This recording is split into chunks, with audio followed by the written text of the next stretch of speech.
I won't lie to you. There are stories from my life that sound like fiction, stories that people tell in bars or gyms, whispered like urban legends. Most of them are exaggerated, twisted, or half-true at best.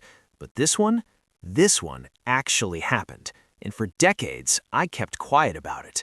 Not because I was ashamed or afraid, but because the 8 people in that room that night made a pact.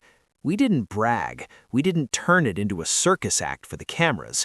What transpired in that Oakland Hells Angels clubhouse, a place thick with the scent of motor oil, cheap whiskey, and impending violence, wasn't entertainment. It was a master class. And the teacher wasn't me. It was Bruce Lee.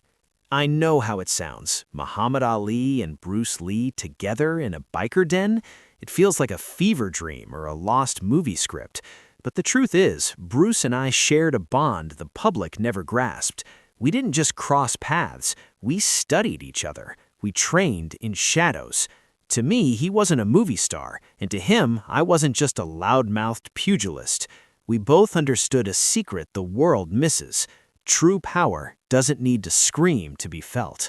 That night, in front of men who traded in brutality, Bruce Lee demonstrated strength in a way that fundamentally recalibrated my soul. This isn't folklore. This is what I witnessed. This is the moment my definition of danger changed forever. Only 8 of us know the full truth, and after all these years, I'm finally breaking the silence. It began 3 weeks prior. I was in Los Angeles, caught in the usual whirlwind of fight promotion, cameras, flashing bulbs, and endless questions. I was staying in Beverly Hills when the phone rang. It was Bruce. He sounded remarkably centered, as he always did, and asked if I had time the following afternoon. For most people, my schedule was a fortress, but for Bruce, the gates were always open. We met at his private sanctuary in Bel Air, a home tucked away from the chaos. He led me to a back room, minimalist, mirrored, with a wooden dummy standing like a silent sentry in the corner. There were no cameras, no hangers-on, just us. We didn't throw a single punch that day. Instead, we drank green tea, hot, bitter, and served in cups that felt like thimbles in my hands. Bruce sat cross-legged, moving with a fluid grace that made my own massive frame feel clumsy. He looked at me and asked, "Have you ever known true fear, Ali?" I laughed, giving the answer the greatest was supposed to give. I told him I didn't fear any man. He didn't mock me. He just smiled with a haunting kind of clarity. He explained he wasn't talking about losing a match, but that hollow moment when predictability vanishes, when your speed and your reach might not be enough to save you. I went quiet. Every fighter knows that ghost. He told me then about a situation in Oakland involving some rough men and a debt of respect that needed to be settled. He asked me to come along, not as a bodyguard, but as a witness. He knew my presence would shift the gravity of the room. The night we drove up, the atmosphere was heavy. Bruce had warned me, these men didn't care about my titles or his fame. They spoke the language of violence. As we pulled up to that squat concrete building, the roar of motorcycles felt like a warning. Inside, the air was dense with hostility. Tiny, the man running the show, was a mountain of a human, 6'5", nearly 300 pounds of muscle and bad intentions. He saw us and sneered, thinking he was about to humiliate a couple of celebrities in his own backyard. He wanted a show. He wanted to break the movie star. When the circle formed and the tables were pushed back, the air left the room. Tiny was a brawler, fueled by ego and mass. He lunged at Bruce with a right hand that could have decapitated a bull. Bruce didn't jump or scramble. He simply ceased to be where the punch was headed.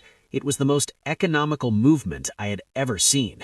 Tiny swung again and again, growing more frantic, more embarrassed. Bruce was like smoke. He wasn't just dodging, he was reading Tiny's nervous system.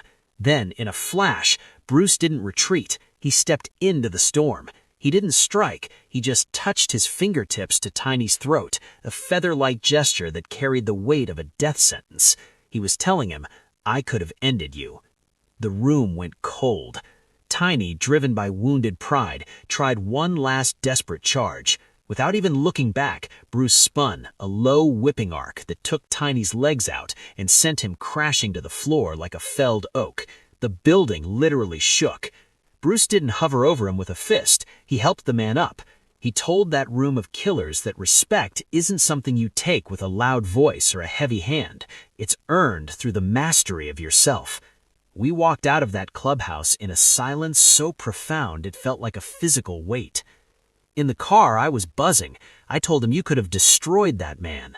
Bruce just looked out at the passing streetlights and said something I've never forgotten. The most lethal man in the room is the one who chooses not to kill you. He wasn't there to win a fight. He was there to break a cycle of violence. He taught me that night that the ring is a playground with rules, but the world is something else entirely. Out there, your intention is your only real weapon. Years later, when the government took my title and the public turned their backs on me because I wouldn't go to war, I survived because of what Bruce showed me in that training room in that clubhouse. He taught me that stillness is the ultimate strength. He showed me how to slow down time when the world is screaming in your face. We were both warriors, but he was a philosopher who used his body to write his poems. The last time I saw him, shortly before he passed in '73, we sat in his garden. He looked weary, but his spirit was as sharp as ever. He told me the world wants us to be icons, but our only real job is to remain human. We joked about who would win a fight between us. I told him I'd take him in the ring, but in a dark alley with no referee, I'd be in a world of trouble. He just laughed and reminded me that the only competition that matters is the one with the man in the mirror. I've fought the best in the world, from Frazier to Foreman, but the most profound lesson I ever learned didn't come from a boxing gym. It came from a small man in a dark room who showed me that true greatness isn't about how hard you hit, but about the control you exert when you have every reason to strike.